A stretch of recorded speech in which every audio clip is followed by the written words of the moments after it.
औज़ुबिल्लाहिमिनश्शैतानिर्रजीम बिस्मिल्लाहिर्रहमानिर्रहीम। गुब्रियो अस्सलाम वालेकुम। यह क्लास फर्स्ट सब्जेक्ट सोन उर्दू। सोन उन्वान दाएं से लिखे जाने वाले हरूफ यानी हरूफ तहजी यम लेखान तो तमो मज तम हरफ यम दशने पे खोहर कुन लेखने गुब्रियो अस लियोख वयुक तामत बे पे ते टे से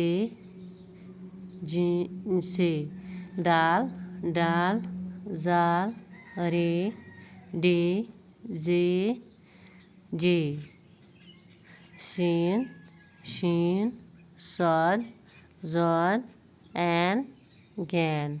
गुब्रियो उमनी हरफन मज शुमार गसान यानी उमनी हंद पठन दशन पे खोहर कुन लेखने इन वल बे के हरूफ तम इत पठन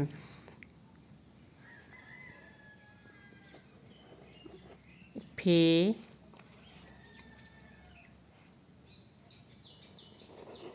काफ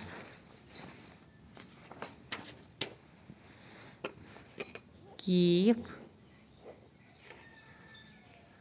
गाफ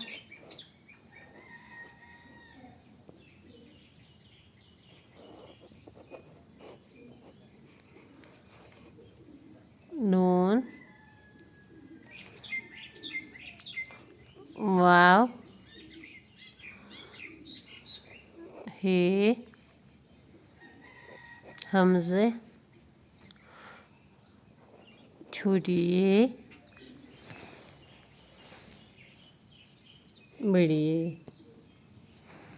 गुब्रियो इतकन वुच हरूफ तहजी यम तम हरूफ तहजी मज तम हरफ यम दशन पे खोहर कुन लेखने इत पठन वुच कि अत अमन हरफन हंदिस अत सेटस मज कम कम हरफ इवान दशन पे खोहर कुन लेखने बे पे ते टे से दाल डाल जाल रे डे जे जे सीन शीन साद जाद एन गैन फे काफ कीफ गाफ नून वाव हे हमज़े छोटी ए बड़ी ए।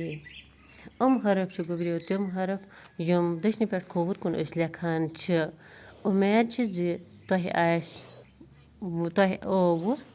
तह समझ आमुत। गुब्रियो तुह कड़ियो पन कापी पन स्क्वायर बुक युस तह अम खतर उर्दू पेज कापी तो तथ पे लिख जो तुह इथे पठन यह साफ साफ।